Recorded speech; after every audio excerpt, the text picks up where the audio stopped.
ሰላም ጤና ይስጥልን ተመልካቾቻችን እንደምን ዋላችሁ እንደምን አመሻችሁ ከአንከር ሚዲያ ዝግጅት ክፍል ያክብሮ ሰላምታችንን እናቀርባለን የኢትዮጵያ ጤና ባለሙያዎች ከአገዛዙ ጋር ሲያደርጉት የነበረው ድርድር መቋረጡን ገልጸው ከዛሬ ጀምሮ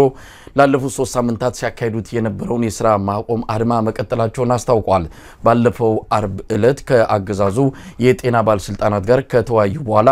ከዛሬ ጀምሮ ያቆሙትን የሥራ ማቆም አድማ በማቋረጥ ወደ ሥራ ለመመለስ ተስማምተው እንደነበርና ከአገዛዙ ክህደት ተፈጽሟል በማለት ተመልሰው ወደ ሥራ ማቆም አድማ መግባታቸው ነው ትላንት ባወጡት መግለጫ የገለጹት ለኢትዮጵያውያን ጥሪ አድርገዋል ይሄንን የሥራ ማቆም አድማ በተሳካ ሁኔታ ለማከናወን እንዲረዳቸውም እንደዚሁም ባልደረቦቻቸውን ጨምሮ መላ የኢትዮጵያ ሕዝብ ከጎናቸው እንዲቆም ነው ጥሪ ያደረጉት ከዚህ አንፃር የኢትዮጵያ አድን ንቅናቄ ለጥሪያቸው ምላሽ በመስጠት የመግለጫ ለማውጣት በዝግጅት ላይ እንዳለ ሰምተናል የኢትዮጵያ አድን ንቅናቄ በቅርቡ በተለያዩ ድርጅቶች የተመሰረተና በኢትዮጵያ ወቅታዊ ጉዳዮች ላይ ከፍተኛ ስራዎችን ያከናወነ ያለ ስብስብ ነው በዚህ በሐኪሞቹ በጤና ባለሙያዎቹ እንቅስቃሴ ዙሪያ የተለያዩ እንቅስቃሴዎችን ለማድረግ በዝግጅት ላይ ይገኛል ከዚህ አንፃር ምን አስቧል ምን አቅዷል ምን እየተደረገ ነው በሚል ዙሪያ ከንቅናቄው አድን ከኢትዮጵያ አድን ንቅናቄ አባል ከሆኑት ከአቶ አብዩ ብርሌ ጋር ቆይታ እናደርጋለን አቶ አብዩ ብርሌ የኢትዮጵያ ሕዝብ አብዮታዊ ፓርቲ ኢህአፓ ሰራዊት መስራች አባል ናቸው ከኛ ጋር ቆይታ የሚያደርጉትን እንድትከታተሉ እንጋብዛለን መልካም ጊዜ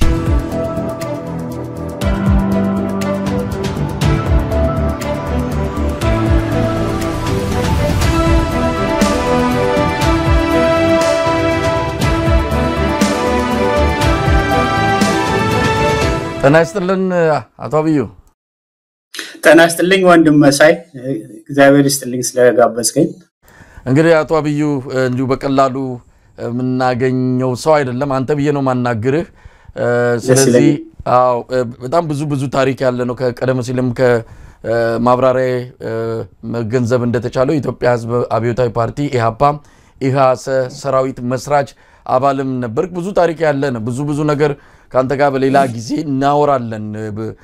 ሰፊ የውቀት ልምድ ሰፊ ልምድ ያለ በኢትዮጵያ ፖለቲካ ታሪክ ውስጥ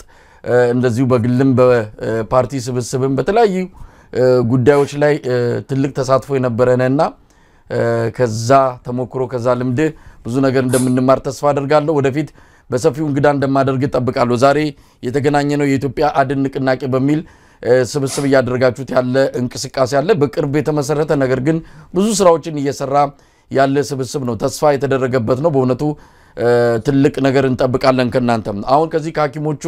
እንቅስቃሴ ጋር በተያያዘ አጋርነታችሁን ልታሳዩ ተዘጋጅታችኋል በተለያየ መልኩ ድጋፍ ልታደርጉ በገንዘብም በተለያዩ በሞራልም እንደዚሁ ከጎናቸው ለመቆም መዘጋጀታችሁን ነው እየሰማ ነው በቅድሚያ እንደውስቲ ይሄን ንቅናቄ የሐኪሞች ያደረጉትን በግል እንዴት እየተከታተልክ ነው ያለው በጣም ጥሩ ወንድም መሳይ እንደገና በጣም አመሰግናለሁ በነገራችን ላይ ያንተን ሚዲያ አንከር ሚዲያ በጣም ነው መከታተለው በሙያቸው አንቱ የተባሉ ብዙ ልምድ ያላቸውን እንግዶች እየጋበዝክ ጥሩ ትምህርት ዕውቀት ሰጪ መረጃዎችን ታቀርባለህ ከዛም በላይ በየለቱ እየተከታተልክ ሌትና ቀን ያለ ረፍት ለሀገር ስለምትታገል እውነቱን ለመናገር በጣም ትኩረትና በፍቅር ከመከታተላቸው ሚዲያዎች አንዱ ያንተ ነውና ዛሬም ድል አግኝቻ ካንተ ጋር በመቅረቤ በጣም ደስ ይለኛል እና አጠር አድርጌ ስለ ኢትዮጵያ ማዳን ንቅናቄ ለመግለጽ እኔ በአባልነት ነው ዛም ተሳተፈው በአጠቃላይ እንደምታውቀው ሀገራችን በጣም ፈታኝ የሆነ ሁኔታ ውስጥ በታሪኳ ታይቶ ማይታወቅ ጉዞ ላይ ነው ያለችውና ለህልውናው በጣም አስኪ የሆነ በኢኮኖሚ መስክ በፖለቲካም በማህበራዊ ኑሮ በሁሉም አቅጣጫ ብዙ ችግሮች ብዙ ፈተናዎችን ያያየች ነው ያለችውና በዚህ ሁኔታ ላይ ለኢትዮጵያ ራሳችን መስዋዕት አድርገን ጊዜያችንን ሆነ አቅማችንን ልምዳችንን መታገል አለብን የሚል እምነት ነው ያለን የኢትዮጵያ ንቅናቄም ከዚህ መንፈስ ነው የጀመረው ሀገራችን እንዴት አድርገን እናድናትና ወደ ሰላምና ወደ ተረጋጋ መንገድ እንድትይዝና ነፃነት ፍትህና እኩልነት የሰፈነባት እንድትሆን በምን መልኩ ልናገዝ እንችላለን በሚል በራሳቸው አነሳሽነት የተወሰኑ ግለሰቦች ጀምረውት እኔም በዛ በረዳት መልክ ግባት በመስጠት በመሳሰሉ ታግዝ ነበር አሁን ተሳክቶ ወደ 4 የሚሆኑ ደና ትላልቅ ድርጅቶች የሚባሉ አባልነት ያሉት ካውንስል ተቋቁሟል እና ይሄ ካውንስል አሁን በተለይ የዶክተሮችን ንቅናቄ አስመልክቶ የኢትዮጵያ ችግር ነው የዶክተሮች ብቻ ወይንም የጤና ባለሙያዎች ብቻ ተብሎ የሚታይ አይደለም ይሄ ከሀገሪቱ ጠቅላላ ቀውስ ጋር የሚያያዝ ስለሆነ ትኩረት ተሰጥቶት መፍትሄ ማግኘት አለበት በሚል እንቅስቃሴ የሚያደርጉ የተለያዩ ግለሰቦችም አሉ በድርጅት መልክ ይሄ ንቅናቄም ደግሞ በልምድም ሆነ በምክርም በተቻለ መጠን በሰላም የሚያልቅበትንና የነሱም ጥያቄ መልስ የሚያገኝበትን ተጽዕኖ ለማሳደር በሚል ነው ይሄንን የጀመረው በተከታታይም እንግዲህ በእናንተ አይነት በታዋቂ ሚዲያዎችም የሚቀርቡ ሌሎች አባላት ይኖራሉ ወይንም የመሪዎቹ የካውንስል መሪዎችም ሊቀርቡ ይችላሉ እንግዲህ በዚህ መልክ ነው እንግዲህ ዋናው ይሄ ዛሬ ምን የቀረብኩት ለዛ ነው ለማለት ነው አቶ አብዩ እንግዲህ የኢትዮጵያ ጤና ባለሙያዎች ንቅናቄን የሚመራው ቦርድ አለ ቦርዱ ትላንትና መግለጫ አውጥቷል እውነት ለመናገር በፈጣን ሁኔታ ነው መልስ የሰጣችሁት የኢትዮጵያ አድን ንቅናቄ ሐኪሞቹ የጤና ባለሙያዎቹ ጥሪ አድርገዋል ኢትዮጵያን ከጎናችን ሁኑ ብለዋል ብዙ የሚያስፈልጋቸው ነገሮች አሉ ድጋፍ ያስፈልጋቸዋል በሞራልም በገንዘብም በተለያየ መስኩ ከጎናቸው ኢትዮጵያ እንዲቆሙ ጥሪ ባደረጉበት በማግስቱ ምናልባትም የመጀመሪያው ልትሆኑ ትችላላችሁ ምላሽ በመስጠት እንዴት ነው ግን የምትረዱት ኢትዮጵያውያን የጤና ባለሙያዎች ያለባቸውን ችግር እንዴት ነው መረዳት የሚቻለው እንግዲህ እነሱ ተናገሩት 6 አመታቸው ይሄን ጉዳይ አንስተው አገዛዙ ምላሽ እንዲሰጣቸው ብዙ ችግርን ያለባቸው መኖር ሳይችሉ ነው ሰው ህይወት ያዳኑ ያሉት እነሱ የደረሰባቸውን ችግር ስንሰማ አንዳንዴ በጣም ነው የሚያስደነግጠው ከሌሎች ሀገራት ጋር ማወዳደርም አይደለም ከራሱ ዛው ኢትዮጵያ ውስጥ ካለው የኑሮ ሁኔታ ጋር ከተለያዩ የህብረተሰብ ክፍል ከሚያገኘው ደሞዝና የተለያዩ ጥቅም አንፃር ያ ጤና ባለሙያዎቹን ሁኔታ ስንሰማ እጅግ ያሳዝናልና እስቲ አቶ አብዩ እንዴት ነው በግልም እንደው በአጠቃላይም እንዴት ነው የምትረዳው ልክ ነው በተለይ የጤና ባለሙያነት እንደምታውቀው በጣም ፈታኝ ነው ገና በትምህርት ዘርፍም ያው ሁላችንም በትምህርት ቤትና በኮሌጆች አልፈናል ህክምና የሚገቡ ወጣቶች በዚህም ሀገር በአሜሪካም እንኳን በኢትዮጵያ ብዙ ፈታኝ የሆኑ ነገሮችን ነው የሚጠብቃቸው አንደኛ ሌት ተቀን መስራት አለባቸው ራሱ ህመምተኛ ሄደህ ብዙ የሚታመሙ ሰዎችን ማዳን የቆሰሉም ሆነ የሞት አፋፍ ላይ ያሉትም ሆነ ሰብአዊ ርህራሄ ከፍተኛ የሆነ ርህራሄ እንዲኖር ያስፈልጋል እና ይሄ ፈታኝ ስራ ነው ከዛ ግን ደግሞ እነዚህ የህክምና ባለሙያዎች ከሌሎቹ የተለየ ምናልባትም የተለየ ጭንቅላትና ዲሲፕሊን ያላቸው ናቸው ምክንያቱም ፈታኝ ነው ትምህርቱም በኢትዮጵያም ቢሆን በዚህ በአሜሪካን ሀገርም በአውሮፓም በየትም ተወስደው የህክምና ትምህርት በጣም ማለት በዲማንዲንግ የሚባል ወይም ፈተና ያለው ሙያ ነው ስለዚህ ያንን ሁሉ እንግዲህ ልገብተው እንደገና ተመርቀው ለመስራት ዋናው የሚስባቸው ደግሞ የገንዘቡ ብቻ አይደለም አብዛኞቹ ዶክተሮች በተለይ እንደ ኢትዮጵያ ባለች ሀገር እንዴት አድርገን ትምህርታችን ጨርሰን ኢትዮጵያን በበሽታም ያልቁትን በቆጣትነታቸው ጀምረው ገና በፈንጣጣ በኩፍኝ በበሽታ በመሳሰሉት የሚያልቁ ብዙ ህፃናት አሉ እና እነሱን ሁሉ እንዴት አድርገን አክመን ምናደን ብለው ያንን ለሀገራቸው እድገት ምን ከፍተኛ ሆነ ምኞት ስለሚኖራቸው ነው የሚገቡት እና ራዕይም ያላቸው ናቸው እንደውም በቅርቡ በኋላ እንመጣበታለን አንዱም በአገዛዙ በተለይ ዋናው ጠቅላይ ሚኒስትር የሆኑት አቅለው አይተው ራዕይ እንደሌላቸው ወይንም ደግሞ በአላይን በሆዳቸው ብቻ የሚያስቡ ምናም ብሎ እንደዛ አይነት ክብርና የሚያሳንስ ነገር መናገር ለሳቸውም ክብርም ለሀገርም ክብርም ያሳንሳል በጣም እና የዶክተርነት ትምህርት ሁሉም ያቀው ነው ምን ያክል ከፍተኛ እንደሆነ ሙያው እና እነዚህ ተበደልን ብለው ሲጮሁ ቆይተዋል እንዲያውም እኔም እንኳን እንደማስተዋውሰው ራሱ በኢህአዴግ ጊዜም ምናልባት አንተም ታስተዋውስ ይሆናልና በርካታ ዶክተሮች መኖር አልችል ይያሉ እየፈለሱ ይወጡ ነበር እንዲያውም አንድ ፕሮግራም ተጀምሮ ነበር ከፈለጋችሁ እንሂድ ምትሉም ከሆነ ገንዘቡን ከፍላችሁ ነው የምትሄዱ የተማራችሁበትን ብለው ወደ ረሳውት እንትኑን ወደ 200 ሺህ ነው ምናምን ተከፍላላችሁ ተብሎ አቅም ያለው ያንን እየከፈለ ይወጣል እና ይወጡና እዚህ ሀገር ማን በርካታ ዶክተሮች አሉ በነገራችን ላይ በጣም የሚከበሩ ዶክተሮች ኢትዮጵያውያን ዶክተሮች አሉ እና አሁን እነዚህ ኢትዮጵያ ውስጥ ያሉት ዶክተሮች ያንን ሁሉ ፈተና ችለው ነው እንግዲህ ሀገራችን መርዳት አለብን ብለው እንጂ መሰደድ አቅቷቸው አይደለም በቪዛ መጣው ሊቀሩ ይችላሉ አሁን በርካታ የሆኑት አሁን አፍሪካ ሀገር እንደ ቦትስዋና ምናምን በርካታ ኢትዮጵያውያን ዶክተሮች አሉ እንደነሱ መሄድ ይችላሉ ነበር ግን ይችን ሀገር ከአረንቋ ከድህነት ከመከራና ድናት ብዙ ህዝብ ያልቃልና ህይወትና ትርፍ ብለው ይታገሉ ናቸው እና ለነዚህ ዶክተሮች ክብር መስጠት ያስፈልጋል እና የለም ኑሯችን አልተቻለም ረሃብ አጠቃን ነምሊ ለሀገርም ያሳፍራል ዶክተሩ መከበር የሚገባው ባለሙያ ነርስም የሐኪም ባለሙያ እንዲያውም ጭራሽ ረሃብን መስራት አልቻለም ብሎ ሰልፍ ሲወጣ ስታይ ለሀገርም ራሱ ክብር ይነካል እና ይሄንን ራሱ እንኳን አይተው እነዚህ አገዛዙ ውስጥ ያሉት ተሎ ብለው እንዲያውም መፍትሄ የሚያገኙበትን መንገድ መሻት ነው የነበረባቸው እና ይሄ ነገር የተደጋገመ ባነሱት ቁጥር ስላቅና እንትን ነው የሚያደርጓቸው ባንድ በኩል ድንቁርና ነው አትለውም ምንድነው ትላለ እንዴት በተለይ በአመራር ላይ ያሉት በአገዛዝ ላይ ያሉት ይሄን መረዳት እንዴት ያክታቸዋል ራሱ ለህክምና ዘርፍም ሆነ ለሐኪሞች ለነርሶች የሚሰጡት ክብርና ትኩረት ምን ያክል ዝቅተኛ እንደሆነ ነው የምታየው ያ ደግሞ አገሪቱን ነው የሚጎዳው አንድ ሀገር በህክምና በደም ካልተሻሻለ ካላደገ በትምህርት ካልተሻሻለ ምንም አይነት ድህነት ሊያጠፋ አይችልም እንግዲህ እሱን በደም በዝርዝር እንመጣበታለን እና አሁን እነዚህ ዶክተሮች ያነሷቸው ጥያቄዎች ለመመለስ ይሄን ያክል አስቸጋሪ አይደሉም በባጀትም ከመጣ በኋላ ዝርዝሩን ጥያቄያቸውን እንመጣበታለን በቀላሉ ሊሟሉ የሚችሉ ናቸው ግን የአገዛዙ ምንም ትኩረት ስለማይሰጥ ምንም ደንታ ስለሌለው ይሄው ይሰቃያሉ የምለ አንዲት ነርስ ከጧት ወደ ሆስፒታል ለመሄድ ሁለት ልጆች አሉት ህፃናት ልጆቿን ቁርስ የምትሰጠው አጣ ያለቀሰች መንገድ ላይ ስትሄድ ስታይ እንግዲህ ምን ትላለህ ድምጻቸውን አጥፍተው ያለቀሱ በታክሲ ውስጥ ገብተው የሚሄዱ ነርሶች አሉ እንግዲህ ተመልከት ሆስፒታል ሄዳ የታመመን ለማከም ህይወት ለማዳን እንደገና ደግሞ ልጆቿን በረሃብ ሲሰቃዩ ጥላ የገባች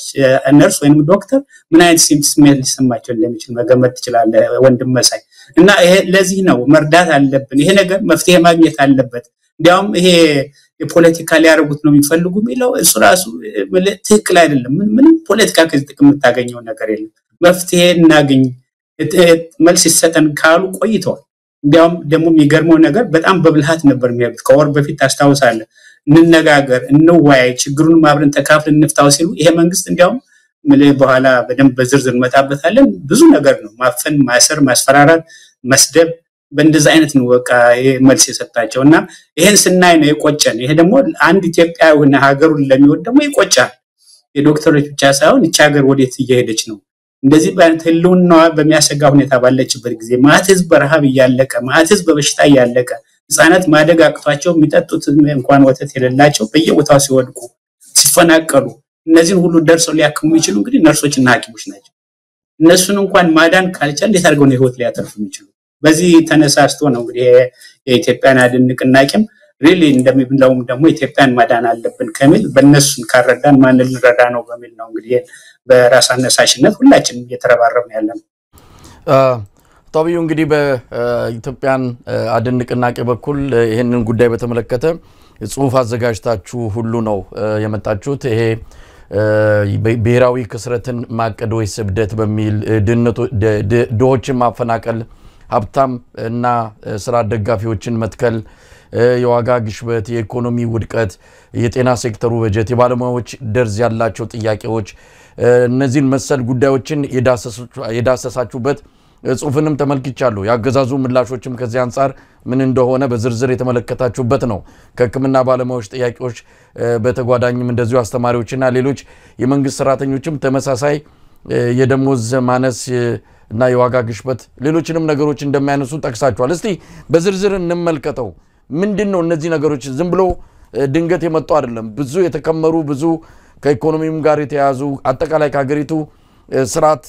ስርዓተ ኢኮኖሚ ጋርም የተያዙ ነገሮች አሉትና እስቲ በዝርዝር ጽሁፋችሁ ላይ ያሰፈራችሁትን ነገር እንመልከተው ነገሮች ስረ መሰረታቸው መዋቅራዊም ነው መንግስቱ በተከታታይ በተለይ ደግሞ ባለፉት 7 አመታት ለመሰረተ ልማቶች በተለይም ለህክምና ለትምህርት ምን ያክል ትኩረት ሰጥቷል ሌሎችም ኦፍ ኮርስ የእርሻ ኢንዱስትሪ መሳሰሉት ነገሮች መጣሉና ትኩረት ካለ መስጠቱ የተነሳ በተለይ በሐኪሞች በዶክተሮች ብቻ ሳይሆን በዘርፉም ላይ ብዙ ቀውስ ነው ያስከተለው የህክምና ዘርፍ የሚባለውና ከዛ የተወለደ ነው የዶክተሮችም ችግር አንድ ሀገር ያለውን ገንዘብ በተለይም ለሀገር እንደ ኢትዮጵያ ያለ በሙስና ካጠፋው በጦርነት በሙሉ ካጠፋው በኋላ በቅንጦት ፕሮጀክቶች ላይ ምንም አይነት እድገት በማያጡ ላይ ካጠፋው እንዴት አድርጎ እነዚህ መሰረታዊ ልማቶች እንደ ህክምና እንደ ትምህርት ያሉትን ሊያሟላ የሚችለው እና መዋቅራዊ የሆነ የተዛባ የኢኮኖሚ የልማት ስትራቴጂ ነው ያለው እሱን በኋላ ምናልባት በዝርዝር እንመጣበታለን እንዲያውም ታምር ነው እድገቱ የሚሉት ነገር አለ እንዴት ብሎ ታምር እንደሚሆን እግዚአብሔር ይወቀው ታምር የሚሉት በእነሱ አመለካከት ለጥቂቶቹ የደላቸው ናቸው እንግዲህ እንደምታውቀው እና ለነሱ ደሞዝ ጭማሪ የሚለው ምንም ትርጉም አይሰጥም አንዳንዱ ካድሬ እንኳን እንደዚህ 20 ዓመት እና 25 ዓመት ተምሮ ለፍቶ ለአገር ሊያገለግል ይቅርና ገና 8ኛ ክፍል እንኳን ሳይጨርስ አንድ ባለስልጣን ከሆነ ወይ ቪኤት ይኖረዋል ወይ ሌላ ቤት ይሰጠዋል ፎቅ ይሰራል እነሱ ለወር ደሞዝ ይጨመርልን ብለው ዶክተሮች እና ነርሶች መከራቸውን የሚያዩባትን እሱ አንድ ነዳጅ ሞልቶባት ሊሄድ ይችላል በቀላሉ እንደዛ አይነት ነው የሚኖርና ለነሱ ታምር ነው ይሄ መንግስት ያመጣው ለጥቂቶቹ በ200 በ300 ሚሊዮን ልጆቻቸው የሚድሩ ከሆነ እንዴት አድርጎ ይታያቸዋል የደሞዝ ጭማሪ እና ስለዚህ ለዶክተሮቹ ያመጣቸው 12 መሰረታዊ የሆኑ በቀላሉ ባይሆን በተዋይተ ልትፈታቸው የምትችላቸው ችግሮች ናቸው ደሃም ሆና እንኳን ሀገሪቱ ትኩረት ከተሰጠው ገንዘቡ አጣ አይደለም ገንዘቡን የት ላይ ነው የምታውለው ነው እንግዲህ ጥያቄው የሚመጣው ጦርነት ላይ ነው ወይንስ ቤተ መንግስት መስራት ላይ ነው ወይንስ ደግሞ እንደ ፓርክ ቅንጦት ቦታ ላይ መዋል ነው ወይንስ ህክምናና ትምህርትን ማሻሻል ነው ህዝቡን የሚጠቅመው እና አንደኛው መሰረታዊ ጥያቄው የደሞዝ ጭማሪ የሚለው ነው የደሞዝ ጭማሪውን ደግሞ የተባባሰ ያደረገው በተለይ በቅርቡ እንደምታውቀው አንደኛ የኑሮ ውድነት በጣም ያለ ነው ሄዶ እየጨመረ ነው በቀላሉ እንኳን ደጋግማ አንተም በወይት ላይ የምታመጣቸው ኢኮኖሚ ባለሙያዎች ወይም እዛው አካባቢ ያሉ ሰዎች ደጋግማ ያነሱት ነው አንድ እንቁላል እንግዲህ እስከ 25 ብር ከተሸጠ ምን ልትል ትችላለህ በርበሬ ወይንም እስከ 550 ብር ከተሸጠ እንዴት አድርገህ ነው በዛች ደሞዝ ልታሟላ የምትችለው እንግዲህ የቤት ክራይ ሌላው ወጪ ትራንስፖርቱን የምን ሁሉ ጨምረ ነው እና ለመኖር ምንችልበት ገንዘብ ይሰጠን ያለ ራበን ስላን ዶክተርና ነርስ እንግዲህ ተመልከት በጣም ያሳፍራል ይቀፋል ለመስማት ምን አሁን ደጋግም የሚለው ራሴ እንትን ይለኛልና የመጀመሪያው ዋናው ጥያቄያቸው ተመጣጣኝ የሆነ የደሞዝ ጭማሪ ይሰጠን የሚል ነው ከዚህ ጋር ኢንፋክት በምስራቅ አፍሪካ ያሉት ሀገሮች ሁሉ ለመቃኘት ሞክረን ነበር የደሞዝ እንዴት ነው የሚሰጣቸው የሚል ለምሳሌ የጎረቤታችንን የኬንያን በጣም ጥሩ ታንኪው አመጣው የኬንያ ለምሳሌ ብናየው በዶላር ስታየው 1400 ብር ነው የምትከፍለው ተመልከት እንግዲህ ይሄ በወር ነው በአቨሬጅ የምትከፍለው ለአንድ ዶክተር ናይጄሪያ 339 ነው ያውም ደቡብ አፍሪካን ከላይ እንግዲህ እሱን ነው ትንሽ የዳበረ ሀገር ነው በሚል 2297 ዳብል ነው እንግዲህ የሚከፍለው አሁን እንደዚህ ያልሄደ ሩዋንዳ እንኳን ትንሹ ሀገር በአቅሙ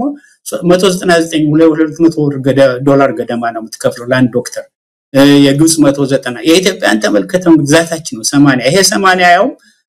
አሁን የብር ምንዛሬው እንዳሁን ባልጨመረበት ጊዜ አይ ቲንክ ቅድም አንተም እንዳነሳው ትክክል ነው ከወር በፊት የመጣ ስታቲስቲክስ ምናልባት ከዛ በፊት የተሰራ አሁን ከዛም በታች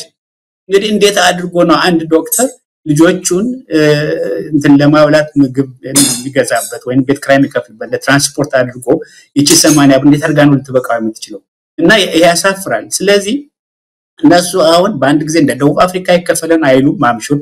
በአንድ ጊዜ ዘለንም እንደ ኬንያ የሚከፈለን አይሉ ግን ተመጣጣኝ የሆነ ከግሽበቱ ጋር ሊስተካከል የሚችል ምክንያቱም ይሄ ውጭ ምንዛሬው ደግሞ ብር ስለረከሰ እንደምታውቀው ሁሉ ነገር ተወዷል አሁን የኢትዮጵያ ህዝብ መኖር እንዴት እንደሚኖር አንዳንዴ መገመቱ ሊያክተኛል እና ይሄ ነው አንዱ መሰረታዊ ጥያቄ ያለው እንነጋገርና ተመጣጣኝ የሆነ የደሞዝ ጭማሪ ይደረግልን ይሄ ደግሞ ምንለው ደግሞ ከሌላው የተለየ ሆዳሙነን አይደለም እነሱ እንደሚሉት ሆዳቸው ነው የሚያስቡራ ያላቸውና በጣም ያሳፍራል አንድ ሀገር መሪ እንደዛ ብሎ ሲል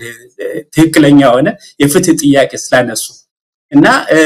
እንዲያውም ከዚህ ጋር ያያጀ በኋላ እናነሳው እንችል ይሆናል አንዱ ጥያቄያቸው ለምሳሌ የህክምና ሙያንና ሙያተኞችን ክብር ከሚነካ የተሳሳተ መረጃ ጥቃት ለመከላከል የህግ ከለላ ይሰጠን ይላሉ በጣም የሚገርመው ይሄን ጥያቄ ሲያቀርቡ አገዛዙ አክብሮ እንኳን ላዳምጣቸው አላላቸው ራሳቸው ጠቅላይ ሚኒስትር እንኳን እንዳሉት ነው በጣም የገረመኝ ያስደነገጠኝ ነገር አሜሪካን ሀገር ሲሄዱ ዶክተሮች የኢትዮጵያ ዶክተር አይባሉም ማለት እኔ አንዳንዴ ምን አይነት አንተ ታውቃለህ እንግዲህ አሜሪካን ሀገር ብዙ አመት ኖረናል እንግዲህ ተመልከት ምን አይነት አማካሪ ነው ያላቸው ነው ወይስ ምንድነው ዛሬ ኢንፎርሜሽን መረጃ በቀላሉ ጉግል እንኳን ሄደህ ብዙ ነገር ማግኘት ትችላለህ ሌላው ቀርቶ እና ይሄን ራሱን አሁን ለፕሮፓጋንዳ ብሎ ወይ አያውቁት ከሆነ መጠየቅ የሙያተኞች ባጠገባቸው ካሉ አውቀው ከሆነ የሚያደርጉት ደግሞ የራሳቸውን ክብር ያገርም ክብር ይነካል እና ይሄ ስታንዳርድ የሆነ የአሜሪካን ፕራክቲስ አለ የሜዲካል ዶክተር አይደለም ግን አምሹር አንተ ምንም ብዙ ዶክተሮች እናውቃለን እዚህ ሀገር እና ማን ከየትም ሀገር ሲመጡ ዶክተሮች ወደ አሜሪካን ሀገር የላይሰንሲንግ ኤግዛሚኔሽን መውሰድ አለባቸው ይሄ ኢንፋክት ከቅርብ ራሷ ከካናዳም እንኳን በህክምና ደረጃ ካናዳና አሜሪካ ብዙም አይለያዩ ከካናዳም ቢመጡ ያንን ፈተና መውሰድ አለባቸው ከህንድ ቢመጡ ያንን መውሰድ የኢትዮጵያኖች በነገራችን ላይ አቶ አብዩ ከስቴት ስቴት እዚህ ራሱ አንዱ ስቴት ያለው መስፈርትና ሌላው ይለያያል ስለዚህ አንዱን ስቴት መመዘኛ መፈተን አለባቸው እዚህም ተመሳሳይ ነው ተባረክ ትክክለኛ ነው እሱን ላመጣው ነው እዚህም ራሱ እንኳን ነው የናሽናል ስታንዳርድ አለ ግን የናሽናል ስታንዳርድ ኑሮ አሁን ለምሳሌ ኒውዮርክ ያለው ዶክተር ካሊፎርኒያ ሄጄ ልስራ ብሎ ቢል ቦርድ አለ የካሊፎርኒያ ስቴት ቦርድ አለ እና እነሱ አይተው ያሟላሉ ወይ ብለው ነው ኳሊፋይንግ በመረጃ የሚሰጡት ይሄ እንግዲህ በፕሮፌሽኖች በሌሎችም በጠበቃም በኢንጂነርም አለ this is standard እና ይሄ እንዴት ይጠፋቸዋል ጠቅላይ ሚኒስትሩ እንደዛ ብለው ለማቅለል ለማራከስ ምናምን የራሳቸውን ሀገር ዶክተሮች እንዲያም ክብር መስጠት ሲገባ በእንደዚህ አይነት ለማቃለል እና ጥያቄያችሁን ዋጋ የለው ማለት ነገር ከዛ ደግሞ ጭራሽ ባስ ብለው ደሞዝ ጭማሪማ ከሆነ እኔም አለኛው እኔም የደሞዝ ጭማሪ ጠይቃል አንዳንዴ ለማውራትም ይቀፋል እኮ ይቅርታ አድርግልኝና እንዴት ደስላው ለኢትዮጵያን ህዝብ እንደዛ ብለው ሊያሞኙት ነው ወይስ ምን ለማለት ነው እንደዛ አይነት እና እንደዚህ አድርገው ነው ያቃለሉት ከዛ ሌሎችም ጥያቄዎች አሉ ኢንፋክት አንዳንዶቹ በዝርዝር በኋላ ምናልባት ልባሽ እንችላለን ለምሳሌ ትራንስፖርት ድጋፍ ይሰጣል ያልዘገየና የተሟላ የሥራ ዋጋ ክፍያ እናገኝ ለሥራ አመቺ አበረታችና የሙያውን ክብር የጠበቀ የሥራ አካባቢ እንዲኖረን ይደረግ የጤና ኢንሹራንስ ይሰጣል ዶክተሩ ነው ተመልከት የጤና ኢንሹራንስ የላቸው እንግዲህ ብዙዎች ሌላውን በስንት ያዳኑ ግን ለሌላው ኢንሹራንስ ናቸው ለራሳቸው ግን ለቤተሰቦቻቸው ኢንሹራንስ የላቸው የጤና ኢንሹራንስ እንግዲህ ምን ይባላል እንግዲህ ይሄ እንደዛ አይነት ነገር የመኖሪያ ቤት ወይም የቤት መስሪያ ቤት እንግዲህ ተመልከት አሁን የመኖሪያ መሬት እንደሚጨበጨብበት ነው በሙስና ኢትዮጵያ ውስጥ ካድሮ እንደፈለገ ያገኛል ጀነራሎቹ እስከ 1000 ካሬ ቤት ይሰጣቸዋል እንደዛ ይሆናል ለፕሮፌሽናል ለሆኑ ዶክተሮች ወይም ነርሶች ለደህንነት ለሀገር የህዝብ ደህንነት ማለት የሀገርም ደህንነት ምን አለ አንድ የመሬት የቤት መስሪያ መሬት ቢሰጣቸው ምን ችግር አለ ምን ሊያመጣ ይችላል መሬት እንደፈለገው ነው የሚጨበጭቡና አዲስ አበባውን እንደምታውቀው ስንቶችን ያፈናቀሉ ስንቶች መሬት ይጨበጭበውታል እና ለዶክተሮችና ለነርሶች የተወሰነ ኳርተር ወሰተህ መሬት መስጠት ምን ይቸግራል እንግዲህ ተመልከት ይሄ ነገር ለነሱ ትልቅ ነገር ነው ይሄን አገሪቱ የምትችለው ነው አትችልም ሊባል አይቻልም ሙስናና ሌላ እንትን ውስጥ ካልሆነ በስተቀር ከዛ የተሟላና አመቺ የህክምና መማሪያ አካባቢ ይሰጠን ብሎ የሚያነሷቸው አሉ የህክምና ሙያንና ሙያተኞችን ክብር ከሚቀድም ያልኩት ነው አትሊስት ክብር ይሰጠን ክብር ይሰጠን ብሎ ዶክተር ሲጠይቅ ተመልከት በየትም ሀገር በየትም ቦታ እዚህም ሀገር ብዙ አመት ኖራል እንደምታውቀው ወንድም መሳይ በጣም የሚከበር የሜዲካል ዶክተር ፈቅ ሌሎች ዶክተሮች ብዙ አሉ ፕሮፌሰሮች ዶክተር ምናምን ብለው መጠራትም አይፈልጉም የሜዲካል ዶክተር ስለሚባል ቶሎ ሁሉም ያውቃል ሜዲካል ዶክተር እንደሆነ እነሱ ነው በጣም ሃምብል ናቸው በጣም ይከበራሉ የትም ቦታ ጃፓን እንድም የትም አውሮፓን ብትሄድ እንደዛ ኢትዮጵያ ውስጥ ምናልባት በጥቂቶች ሀገሮች ነው ዶክተር የሚረክስበት ያለ የሚናቅበትና የሚሰደብበት ህብረተሰብ ለምን ብሎ እንደዛ ይሆናል ይሄን ሁሉ ነው በጥያቄ እንግዲህ የሚያመጡት ከዛ ደረጃውን የጠበቀ የዓለም አቀፍ የህክምና ፈተና መስጫ ማዕከል መቋቋም በችሎታ ላይ የተመሰረተ የጤና ዘርፍ አመራር እንዲኖር ማረጋገጥ ይሄ በየቦታው ያለ ችግር ነው እንግዲህ ተመልከታው ወይ አየር መንገድ ቢሆን ወይንም ደግሞ መስሪያ ቤት ቢሆን ወይምና በችሎታ አይደል በዛ በነገራችን ላይ ሚኒስቴር ማካል ስንቶችን እንግዲህ ይቅርታ አድርግልኝ እንጂ ምን ያክል ችሎታ ኑሯቸው እንደሚገቡ ማላቅም ለማማከርም ለሚኒስቴርነትም ለካድሬነትም ተው ግን ፕሮፌሽናል ለሆነ በተለይ ብዙ ነገር ለሚጠይቅ ለዛ ዘርፍ ለጤና ዘርፍ በጤና ዘርፍ ላይ ዕውቀት ያላቸውን ሰዎች ካላደረክ እንዴት አድርገው ሊረዱ ይችላሉ ከፖለቲካ ዝም ብሎ አመጣው ብቻ ከላይ ቁጭ ካደረጉበት አይ ምን አርጓቸው ሙሉ አሁን ልክ እንደሚያደርጉት ማስፈራራት ማሰር መዝለፍ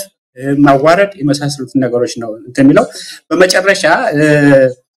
ያላግባብ የታሰሩት የጤና ሙያተኞች ባስቸኳይ እንዲፈቱ ነው የመጨረሻ ላይ ጨመሩና 13 ጥያቄዎች ናቸው እንደዚህ ያደረጉ ያቀርባቸው አልፍ ያመጣዋቸው ለዚህ መልስ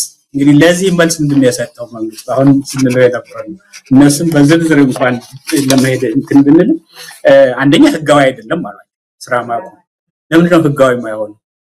መብታቸው ነው፣ ሰብአዊ መብታቸው ነው። መብላት የምንበላው አጣን፣ ራበን፣ ልጆቻችን የምናበላው አጣን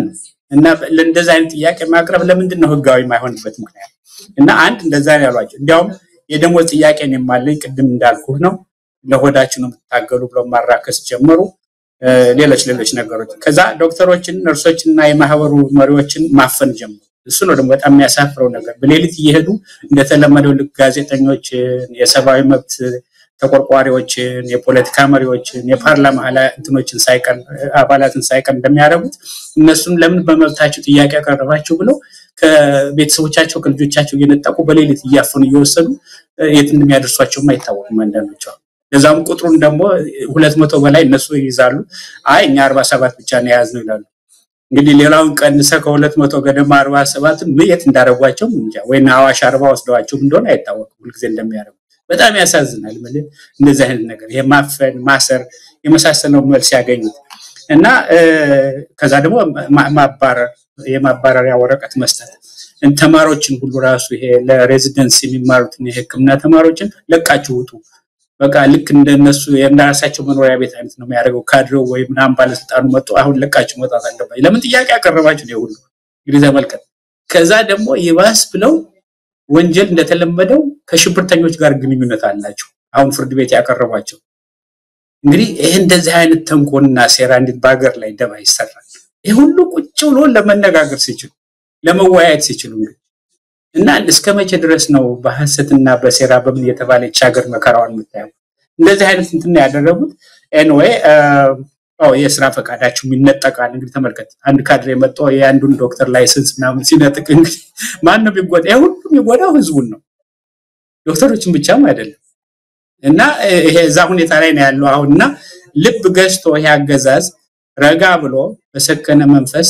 እንዴት አድርገን እንፍታው? እነሱ አገር መጉዳት አይፈልጉም። እነዚህ ሰዎች ግን የራበን አንጀታችን አጥፈን 20 ሰዓት እና ከዛም በላይ መስራት አልቻልንም። እንዴት አድርገን እንስራ ነው። ይሄ ደግሞ ተገቢ ጥያቄ ነው። ሌላ ነገር ሰማይ የሚደርስ ፎቅ እንሰራበት ገንዘብ ስጡን አለ። ስለዚህ አሁንም ልብ የሚገዛ ከሆነ አገዛዙ ተሎ ብሎ ድርድር ማድረግ እንዳለበት፣ መፍትሄ ማምጣት መፈለግ እንዳለበት፣ ህዝቡ ታካሚው መሞት የለበትም፣ ድሃው መሞት የለበትም። እሱን እንመጣበታለን። ስለዚህ ህዝቡም ራሱ የኛ ጥያቄ ነው ብሎ መነሳት አለበት። የኛም ይሄ እንዳልኩ ይሄ አሁን ንቅናቄያችን አገር ወዳድ የሆኑ የአገራቸው ፍቅር ያላቸው የህዝብ ፍቅር ያላቸው ዝም ብለን አናይም ብለው ነው ይሄንን እርዳታ ማብረን መቆም አለብን ያሉ። ምንም አይነት የፖለቲካ እንትን ኖራቸው አይደለም ወይንም መንግስት ለመቀየር ወይ ለማነሱ እንደሚያወሩት አይደለም። እነሱ ናቸው እንዲያውም ተንኮል የሚያደርጉት ወደ ፖለቲካ እያሉ የሚወስዱ እና እዚህ ደረጃ ላይ ነው አሁን ያለንበት። እንደዚህ ነው ልንህ ነው እንደው አቶ አብዩ አገዛዙ የሆነ ቅርቃር ውስጥ የገባ ይመስላል። ጥያቄውን ከመለስኩኝ አብይ አህመድ እንዳለውም የደሞዝ ጥያቄ የኔም ጭምር ጥያቄ ነው፣ ለማን መልሰን ለማን እንተዋለን እንደውም በሆነ ነገር ገልጾታል። እንዲህ አይነት ኑሮ ውድነት ባለበት እንዲህ ዋጋ ግሽበት ባለበት ሁኔታ ደሞዝ መጨመር ማለት በአውሮፕላን እየበረረ መጠገን ማለት ነው። እንደዛ አይቻልም። በእንደዚህ አይነት ሁኔታ ደሞዝ መጨመር በጣም ከባድ ነው የሚልም ነገር አነሳ። በዚህ ላይ አገሪቱ ያላትን ነው አካፍላ የምትሰጠው የሌላትን ከየት ታምጣ የሚልም ነገር ይነሳል። ጥያቄያችሁ ተገቢ አይደለም ከሚለው በጣም ተገቢ ካልሆኑት ምላሾች በተጨማሪ መውጫ ቀዳዳ የሚፈልጉት አንዳንድ ጊዜ መክፈል የምትችለው ነው እየከፈለች ያለችው ከየት አምጥታ ትክፈላችሁ ሰው እንደ ቤቱ እንጂ እንደ ጎረቤቱ አይኖርም የሚልም መልስ እየሰጡ ነውና ይሄስ እንዴት ይታያል? እውነት መክፈል አቅቶት ነው? ዛሬ እንደሰማነው ከሆነ 1.5 ትሪሊየን ያስፈልጋል የሀገሪቱን የመንገድ የተጀመሩ ፕሮጀክቶችን ለመጨረስ። ገንዘብ ቸግሮናል፣ መንገድ ለመጨረስ አልቻልንም ነው። የአብይ አህመድ የጫካ ፕሮጀክትን ግን ለመጨረስ በጣም በከፍተኛ ፍጥነት ወደ 1.5 ትሪሊየን በላይ ገንዘብ ነው እየወሰደ ያለው። ምንም አልቸገራቸውም። የሀገሪቱ ሀብት በሙሉ እዛ ላይ እየዋለ ነው ያለው። ስለዚህ እውነት ሀገሪቱ ቸግሯታል፣ አቅቷታል፣ መክፈል የማትችለው ነው ምንድነው? እንደው እዚህ ላይ ምን ማለት ይቻላል? በጣም ጥሩ ጥያቄ ነው። ምን መሰለ ደሃ እንደሆነች ሀገሪቱ እንኳን እኛ ዓለም በሙሉ ያውቃል። እና አሁን ድህነትን እንዴት ነው ማጥፋት ያለባት ነው ትልቁ ጥያቄ። ድህነትን ለማጥፋት ጦርነት አታካሂድ። ጦርነት ካካሄደች እና ሁሉ ጊዜ ያውም የራስን ህዝብ ለመጨፍጨፍ የራስን ገበሬውን ሰራተኛውን ሁሉ ለመጨፍጨፍ እኔ እኮ ማለት ጠቅላይ ሚኒስትሩ ራሳቸው እኮ በጣም የሚያስደነግጥ ነገር አንድ ጊዜ 10 ቢሊዮን ዶላርም ቢሆን አወጣን ውጊያውን እንቀጥላለን። እኔ መቼም እንደዚህ አንድ ሀገር መሪ እንደዛ ሲል ነው የሰማሁበት ዝም አለኝ። ማለት በኢትዮጵያም ደረጃ 4 መንግስት አይቻለሁ እና ያውም ደግሞ ይሄን ያሉት ደግሞ የትግራይ 1 ሚሊዮን ህዝብ አልቆ ትግራይ በስንት ቢሊዮን የሚቆጠር ውድመት ደርሶበት ክሊኒኮች በስንት ሺህ ጠፍተው ትምህርት ቤቶች በሙሉ አልቀው እና ምን ለማድረግ ነው 10 ቢሊዮን ዶላር ድረስ አወጣው? ከካፒታል ነው አይደል? እንደው ከካፒታል ፕሮጀክታችን ማለት እንግዲህ ካፒታል ፕሮጀክት ያው መሰረተ ልማቶችን የህክምና የጤና የመንገድ ይጨምራል። ያንን ሁሉ አቁመን ታስታውስ ይሆናል አቁመን እስከ 10 ቢሊዮን ዶላር ድረስ እያወጣን ጦርነቱን መቀጠል እኮ እንችላለን። ምን ለማድረግ ነው? ጦር ለማውደም የራስ ግን ለመጨረስ አድርጎታል። አቶ አብዩ አድርጎታል። ከጤና በጀትም ከትምህርት በጀትም ተቀንሷል። ከመንገድ በጀትም ተቀንሶ ድሮንና ሌላ የጦር መሳሪያ ነው የተገዛበት። ልክ ነው አክቹአሊ የህክምና በጣም የሚገርመው ነገር 3.2% ነው ለባጀት ያልተወሰነው። የሚያሳዝነው እኮ ደግሞ ወንድም መሳይ ባጀት አለመወሰን ብቻ እኮ አይደለም ማጥፋቱስ ያጠፉት ክሊኒክ ዘርፉን እኮ እንዳለ ደምስሰውታል። ባለፈው በትግራይ እንደዛ አልቀውታል። በአማራ ክልል እኔ እንጃ ምናልባት በብዙ መቶ እስከ ሺህ የሚቆጠሩ ክሊኒኮች ወድመዋል፣ መድኃኒታቸው ተዘርፏል። ይሄ እንግዲህ የሚቆሩበት መከላከያ ነው እየሄደ ክሊኒኮች የሚያጠፋው። በአምቡላንስ ሁሉ ሲሄዱ ዶክተሮችና ነርሶች እንትን በሽተኞችን ይዘው በድሮን ሁሉ የሚያወርድባቸው። እኔ የምልህ የራሱን ሀገር ህዝብ ገበሬውን እርሻ ላይ የሚቀጠቅጥ የታመሙትን እየወሰደ ክሊኒክ ላይ ሁሉ የሚደመስስ በጣም ያሳፍራል እና ገንዘብ አላጣም። ይሄ እንግዲህ 10 ቢሊዮን ምን ለካፒታል አሁን እንዳልከው ያጠፉት ነው። የቤተ መንግስቱን ደሞዝቶስ ሌላ ጉዳይ ነው። ለማን ነው የቤተ መንግስት የሚሰራው? በጣም ይገርማል። እስከ 15 ቢሊዮን ገደማ ነው የሚባለው የቤተ መንግስት ለዚህ ሀገር። ምን የኢትዮጵያ ሰራተኛው ዶክተሩ ወይንም ላባደሩ ገበሬው ቤተ መንግስት ተሰርቶለት እስኪያው ተሰራልኝ ቤተ መንግስት በጣም እድለኛ ነኝ ምናምን ብሎ በቃ እንዲያደንቅ ነው? ለምን ነው ቤተ መንግስት የሁሉ ቢሊዮን ዶላር የሚጠፋው? ምን ለማድረግ? ከዛ እንግዲህ የቅንጦት ፕሮጀክት ምትለው የጫካ ፕሮጀክት ምትለው በየቦታው የሰሩት አሁን እንዲያው መፈራረስ ጀምሮ ሊሆን ይችላል። ምክንያቱም ምንም የምርታማነት እንትን የለው ገንዘብ የውጭ ምንዛሬ ማያመጣም። ከተወሰነ በኋላ እንዲያው ሜንቴን ማድረግ አይችሉም። መፍረስ መፈራረስ ይጀምራል። ብዙ ቦታ የሰሩት እና ለዛ ሁሉ የጠፋው ገንዘብ ይሄ እንግዲህ የሙስናውን ሳትጨምር ይዘረፈው በሙስና ደግሞ አሁን በቅርቡ ምናልባት ሰምተ ሊሆን ይችላል። እንዲያው አንድ ሶሻል ሚዲያ እናንተ የምታውቋቸው ናቸው። አንተም ይኖር ይሆናል ምናልባት መረጃ ወደ ስንት ቢሊዮን ነው በአንድ ጊዜ ልም ያለው ከኮመርሻል ባንክ እና ወደ ሌሎች ባንክ አካውንት የተዛወረው እንግዲህ ተመልከት። እንደዛ አይነት እንትና ሀገር ውስጥ ነው ያለ ነው እኮ ውጥንቅጥ የወጣ እኮ ነው የሀገራችን ሁኔታ። በህይወታችን ይሄን ያለን ብለንም እኔ አላሰብንም። እኔ ምን ብዙ ነገር በህይወታችን ታግለናል ለሀገራችን ብለንና እንደዚህ ትደርሳለች ብለን አልገመትም። እና እንግዲህ ሌላውን ብዙም ችግር ደግሞ የምታውቀው ገንዘብ ይባክ ነው የሚጠፋው ገንዘብ በሙስና ወደ ውጭ የሚሄደው በንግድ ራሱ የሀገሪቱን ወርቅና እንትን የሚነግዱት እንደዚህ ባለስልጣኖቹ ማለት ገንዘብ እኮ ነው። እና አሁን የመንግስት ሰራተኞች ራሳቸው አልበቃቸው ብሎ እያፈኑ ማስከፈል ደግሞ እንትን ጀምሯል። አዲስ ቢዝነስ የሆነ እሱ ነው። በተለይ የአማራ ተወላጆችን የኦሮሞ ተወላጆችን በሙሉ እያፈኑ ይወሰድ ትግራይም እንደዚህ ይዋል ሌሎችም ቦታዎች እና ገንዘብ መጠየቅ ሚሊዮን ብር ማለት እና ምንም እኮ ህግም የለም። በብስለት ላይ በእውቀት ላይ የተመሰረተ ከሌሎች ሀገሮች እንኳን ተሞክሮ ሌላው ቢቀር በቅርብ ካሉት ከነ ኬንያ ምናም ከነ ሩዋንዳ እንዴት አይማሩ? የአሜሪካን ይትላልቆችን ስተው በየጊዜው ጉብኝት ይያሉ ይሄዳሉ። እንግዲህ ሩዋንዳን ይጎበኛሉ ወይ ቻይና ምናምን ተው ከነሱ እንዴት አይማሩ? ቻይና በእኔ በህይወቴ ደርሼበታለሁ ወንድም መሰል እኛ እንበልጥ ነበር በሀብት ያን እኛ ልጆች ሆነን እናሾፍ ነበር። ቻይናዎችና ህንዶች ወደ ኢትዮጵያ ቢመጡት እኮ የሚበሉት ስለሌላቸው ነው ነበር። ምክንያቱም እዛ ረሃብ ይገባ ነበር። እንግዲህ ተመልከት አሁን የት እንደደረሱ። በ25 ዓመት ባልሞላ ጊዜ ውስጥ እስከ 200 ሚሊዮን ህዝብ ነው ከድህነት ያላቀው። እነሱ ደግሞ ገንዘባቸውን እንደምና አቅማቸውን ዕውቀታቸውን በትምህርትም በጤናም በደንብ የተጠቀሙበት ያተኮሩትም በእርሻ ላይ ነው። አሁን የኛ እንግዲህ ተመልከት እስካሁን ድረስ 70-80% የሚባል የኢትዮጵያ ህዝብ የሚኖረው በእርሻ ነው ከመሬት ጋር እየታገለ። እንግዲህ በገጠር ውስጥ ያለውን ድህነት ተመልከት። ይሄ ሁሉ ገንዘብ ከዚህ ውስጥ 1/4 እንኳን አሁን በፈርቲላይዘር ላይ በቴክኖሎጂ ላይ በመሳሰሉት ላይ ቢሆን ኖሮ ኢትዮጵያን ከድህነት እንድታርጉ ሊያላቀቃት ይችላል። ስለዚህ መክፈል አቃተን የሚለው ምልህ አገር የሚያውቀው ነው ሁሉንም ደምሮ በደንብ አሁን በሶሻል ሚዲያም በምንም ሌሎች የሚያወጡት ነው ዘርዝረህ እንኳን በጫካ ፕሮጀክት በጦርነት በምን የመሳሰለው በሙሉ ቢባክኑ ምንም እንትን ፕሮዳክቲቭ ባልሆነ ምርት በሌለው ላይ ከዛ ውስጥ አንድ 10ኛውን እንኳን ለእንትን ብለህ ለነሱ ደሞዝ መጨመር አይደለም ዘርፉን ራሱ የህክምና ዘርፉን እንኳን በደንብ አድርጎ ለማሻሻል ይችላል የሚሰሩበትን ሆስፒታል ቋይተዋል አይደለም ለስመጥሩ ጥቁር አንበሳ ወይንም ጳውሎስ ምናምን የሚባለው ያሳፍራል እኮ ከላይ ያፈሳል እና እነዚህ ዶክተሮች እኮ ራሳቸው እንግዲህ አምሹር ብዙ ያውቃሉ ሌላው ዓለም እንዴት እንደሚኖር እና ያውም ደግሞ በርጥማን በምን የሚመጣ ብዙ መሳሪያ ምናምን አለ እና እዛ ውስጥ በሽተኛ እንዴት ብሎ እንደሚድን አንዳንዴ እኮ ይገርማል ግን እነዚህ ሰዎች ምን መሰለህ እንዴት አድርጎ ይግባቸው የነሱ ልጆች ወይንም ራሳቸው ጉንፋን እኮ ቢይዛቸው ታይላንድ ይሄዳሉ በየአመቱ ታይላንድ ሄደው ነው ቼክ የሚደረጉ ቢፈልጉ አንድ ነገር ቢኖር ለቲኬታቸውን ቆርጠው ወይንም ደቡብ አፍሪካ ይሄዳሉ ወይንም ህንድ ሀገር ይሄዳሉ የዛን የሚያሳክሙት ስለዚህ እንዴት አድርገው ይረዱት የደሃው ምንም ሊረዱት አይችሉም እና ህክምናም ከፈለጉ እንደ አንዳንዶች እንዲያውም ባለስልጣኖች የራሳቸው ፕራይቬት ሐኪም አላቸው ይባሉ አሁን በቅርቡ አንድ ሶሻል ሚዲያ ያየሁት ነበር እስከ 2 ሚሊዮን ምናምን እያወጡ ስም መጥራት አያስፈልግም ማምሽን መረጃ ይኖራቸዋል እናንተ የክልል ፕሬዝዳንቶች ምናምን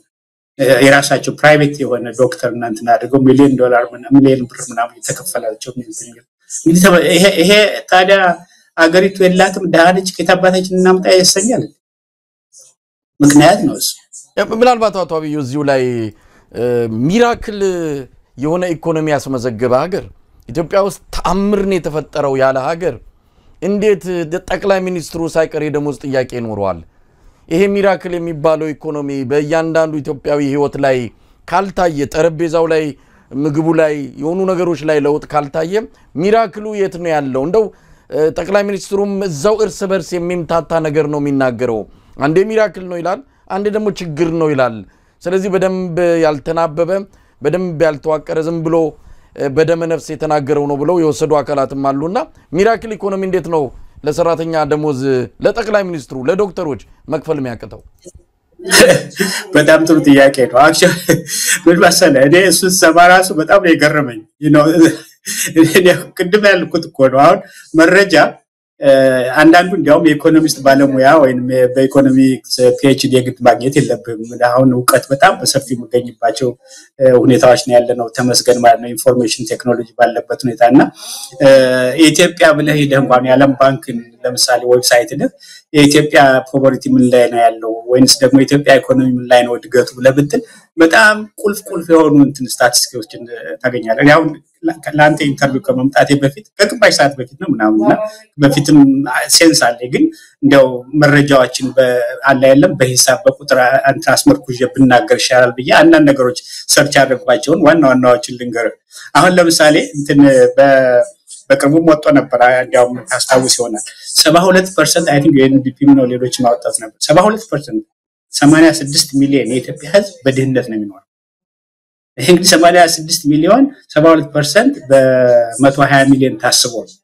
አሁን ወደ 130 ሚሊዮን 130 ደርሷል ኢትዮጵያ ህዝብ ነው የሚባለው ያድጋል ምናልባት ከ86 በአለም ውስጥ ከፍተኛው ነው በአለም ውስጥ በብዙ ህዝብ በድህነት የሚኖርባት ሀገር አሁን ባለንበት ጊዜ ታምረኛ እድገት ያሳየችው ሀገር 86 ሚሊዮን ህዝብ በድህነት ነው የሚኖረው ካለም አንደኛ ነች በዚህ ቁጥር እንግዲህ ይሄ በቀላሉ ሄደ ያለም ባንክም እንትን ላይ ዌብሳይት ላይ ወይ ሌሎችም ጋር ልታገኙ የምትችሉ ከዛ ሂዩማን ካፒታል ኢንዴክስ ይባላል ሂዩማን ካፒታል ኢንዴክስ ማለት ምናልባት ታውቀው ይሆናል እሱ አንድ ልጅ ኢትዮጵያ ውስጥ ተወልዶ በሚያድግበት ጊዜ የሌሎችን እንደዛ ነው ኮምፔር የሚያደርጉ እና ያለውን ፖቴንሻል ያለውን አቅሙን ምን ያክል ሊያሳካ ይችላል እንግዲህ በትምህርትም በስራም በእውቀትም በመሳሰል ማለት ነው ኢትዮጵያ ውስጥ አንድ ልጅ ዛሬ ቢወለድ 38% ብቻ ነው ያለውን አቅም ሊያሟላ የሚችለው በህይወቱ እንግዲህ ተመልከት ምክንያቱም በህክምና በደንብ ጥሩ ህክምና ያገኝ ኑትሪሽንም ማያገኝ ትምህርትም በደንብ ሊያገኝ አይችልም ይሄ እንግዲህ የዓለም ባንክ ስታቲስቲክስ ነው ኦኬ 38% ብቻ ነው እንግዲህ ምን አይነት ትውልድ ያፈራች ነው እቺ ሀገር መገመት ይችላል እኛ ድሮስ እንታገል እንኳን 50 አመት እድገቷን ሳናይ ልንቆይ ብለን ያው በህይወት ተርፈን አሁን እንደድላለን እንደ ራሽያ እንደ ሞስኮ እንደ አሜሪካ ትሆናለች ያን ነበር የምንታገለው አሁን ስቲል እንዲያውም የመጨረሻ እየሆነች ታምረኛ እድገት ያመጣቸው ሀገር አንድ ሌላ ስታቲስቲክስ ልጨምርልህ ደግሞ ሌሎችም ብዙ አሉ ኢትዮጵያ የሎወር ሚድል ኢንካም ስታተስ የሚባላል እንግዲህ ምናልባት ታውቀውና ሎወር ሚድል ኢንካም አፐር ሚድል ኢንካም ይሏቸዋል እና ሎወር ሚድል ኢንካም የሚለውን ስታተስ በ2025 አሟላለሁ ብላ ነው እስካሁን አልቻለችም ሎወር ሚድል ኢንካም ማለት በይሄ ጂኤንአይ ግሮስ ናሽናል ኢንካም ፐር ካፒታ የሚሉታል ኢንካም ከ1146 እስከ 4515 ውስጥ በዛ ብራኬት ውስጥ ያሉ ናቸው ኢትዮጵያ ዛ መግባት አልቻለችም እስካሁን እና እንደሚሉት ከሆነ even 2025 መጨረሻ ዲሴምበርም ላይ ቢሆን አሁን ባያዘችው አቅጣጫ ያንን ታርጌት ልታሟላ ትችል ነው እንግዲህ ወርልድ ባንክ ኤክስፐርትስ ናቸው እንደዚህ የሚሉ ይሄን ታምረኛ እድገት ያሳየችው ሀገር ነች እንግዲህ ሚራክል አሳድጋለች በነገራችን ላይ ይሄ ሎወር ሚድል ኢንካም ስታተስ ማን አሉ መሰለ ታንዛኒያ አለችበት ዛው ጅቡቲ ራሷች ትንሽ ሀገር ዛው ውስጥ አለችበት ዛምቢያ ሱዳን ራሷ አለችበት ዛው ውስጥ ጋና ሌሎችም አሉ ናይጄሪያ ኢትዮጵያ ያለችበት እስካሁን ድረስ አላሟላችም ይሄንን ደረጃ ኦኬ ከዛ አንድ በጣም ኢንተረስቲንግ የሆነው መሰለ ይሄም በአለም ባንክ ዌብሳይት ላይ ተታገኘዋል ለርኒንግ ፖቨርቲ የሚሉት አለ ለርኒንግ ፖቨርቲ የኢትዮጵያ 90% ነው ያ ማለት ምን መሰለ by the time 10 አመት ሲሆነው አንድ ኢትዮጵያዊ ልጅ ወይንም ኤሌመንተሪ ስኩል ሲጨርስ ማለት ነው ራፍሊ አንቦ መረዳት አይችልም አንቦ ለርኒንግ ፕሮፌሽናሊ አይኖረው 90% እንግዲህ ይሄ እንግዲህ ትምህርት ቤት ያልገቡት ልጆች አይጨምርም ትምህርት ቤት ከገቡት ውስጥ ነው እንግዲህ ምን አይነት ትውልድ ነው እንግዲህ እየቀረጸች ያለች ይሄ እንግዲህ ሚራክል ያደገችው ምትባል ኦኬ እና ከዛ ሌላ 37% የሚሆነው ህፃኖች ከ5 አመት በታች ያሉ እንግዲህ ብዙ ሚሊየን ነው ካልኩሌት ማድረግ ይቻላል ስታንዳርድ ናቸው ስታንዳርድ ማለት ምንድነው ለማደግ ያላቸው እድል በጣም ዝቅተኛ ነው በጥሩ አኳኋን ያድጉ ምክንያቱም ጥሩ ምግብ አልሚ ምግብ አያገኙም ወይንም ህክምና እንደልብ ሊያገኙ አይችሉም ወይንም ሳይደርሱ ሊሞቱ ይችላሉ ገና 5 አመት ሳይሞላቸው ከዛ ግን ዋናው ትልቁ ችግር ይሄ እንትን ድሪንኪንግ ዋተር ወይንም የሚጠጣ ውሃ እንትን አክሰስ የላቸው የመሳሰሉ ነገሮች ይሄን ሁሉ ስታቲስቲክስ ይዘህ ነው እንግዲህ በታምር ነው ያደገችው ሀገሪቱ ምትባል እንደው አቶ አብዩ እንግዲህ አብይ አህመድ በቃለ መጠይቁም በተለያየ መልኩም ግልጽ አድርጎታል ምንም የሚጨመር ነገር የለም የሚል ነው እኔ ቀደም ሲል አንተም ሲዘረዝረው የአገዛዙ ምላሾች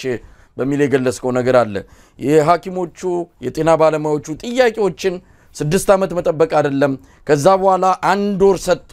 አንድ ወር ያንዳንዷን ቀን እየቆጠሩ ግድ የለም በሰላም ይፈታ እንነጋገር ጭምሩሉ እንነጋገር ሁሉ አሉ ግድ የለም አናግሩን የለም ሁሉ ነገር ዝግ ነው ባይልና በጉልበት ፈታለው አለ አሁን ደግሞ ይሄ የሥራ ማቆም አድማው ተመታና በእነሱ በተወካይ አማካይነት ንግግር ጀመሩ እዚህ ላይ ክህደትን ለማሳየት ነው አንድ መንግስት ክህደት እንዴት ዜጎቹን እንዴት የራሱ የሚያስተዳድረውን ህዝብ እንዲያነት ክህደት ይፈጽማል ሌላ ሀገር እኮ ቢሆን በማግስቱ ስልጣን መልቀቅ እኮ አለበት ክህደት ነው የፈጸመባቸው እስከ ማክሰኞ እስከ ነገ ድረስ እስረኞቹ የታሰሩትን እንፈታለን ይፈታሉ ሌሎች ላይ የሚደርሰው ማዋከብ ይቀራል የሥራ ዋስትናችሁን አጣጡም በጣም ከነዛ ከ12ቱ ጥያቄዎች ውጪ የሆነ ነው እሱና እናደርጋለን እናንተ ደግሞ ስራ ያቆማችሁትን ጀምሩ አሏቸው በዚህ ተስማሙ ሰኞ ዕለት ስራ ለመጀመር መግለጫ ወጡ በ24 ሰዓት ውስጥ ካዱትና ምንም የምናስፈታው የለም ምንም የምናደርገው ነገር የለም ስራ ምትጀምሩ ከሆነ ጀምሩ የሚል ያይለ ቃል መልስን የተሰጣቸውና ክህደት ተፈጽሞባቸዋል መግለጫቸውን በ24 ሰዓት ውስጥ ነው ሽሮ ከእንደገና አድማው ቀጥሏል ያሉትና ይሄ ክህደትስ እንደው ምንድነው ይሄ የሚያስተምረን ለዜጎች መደብ ትክክለኛ ጥያቄ መመለስ እንኳን ባይቻል ክህደቱ ምን አመጣው በጣም ጥሩ ነው ምን መሰለ በሌላ ጊዜ ምናልባት በሰፊው እንነጋገርበታለን በዚህ በተለይ ወደ ፖለቲካው እንትንም ስለሚሄድ አሁን ሐኪሞች ላይ ነው የምናተኩረው የዚህ መንግስት ባለፉት 7 አመት ውስጥ እንዳየነው አንድ ዋናው ባህሪው ከጭካኔው በላይ ደግሞ ክህደት ከሴራ ጋር እኔም ዝርዝር እኮ በሙሉ ብንቆጥር አሁን የተካዱትን ወስደ መጀመሪያ ሲጀምር ራሱ ኢትዮጵያዊነት ብሎ ሁላችንም ተሰልፈን አንዳንዶቻችን እንባችን እየሞላ እውነት የሚቻገር በቃ አንድ ልትሆን ነው በሃይማኖት በዘር በምን መለያየት ጠፍቶ ከድህነት ልንወጣ ነው ብለን ስንል ያንን በሙሉ አፈራበል ያንን ሁሉ ሰው ካለው ኦኬ ከዛ በኋላ ደግሞ እንደገና ደግሞ ድረሱልኝ ያለ ጦርነት በራሱ በስልጣን ተጣልተው ከወያኔ ጋር እንደምታቀው 2 አመት የፈጀ ጦርነት እና እውነትም ሀገራችን ልትፈርስ ነው ምናምን ብሎ በውስጥም በውጭም ያለው በሙሉ መስዋዕትነት ለመክፈል ተነሳ ከዛ በኋላ ጦርነቱ አቆመ ምናምን ተብሎ የፕሪቶሪያ አግሪመንት ምናምን ሲባል በመጀመሪያ አንድ ዋና የካደው ኤርትራን እንደምታውቁ ዋናዎችን ልቅጠር ልብዬ ነው እንጂ ቆጥረህም አትጨርሰው የሚክደው እና ከዛ ደግሞ ፋኖ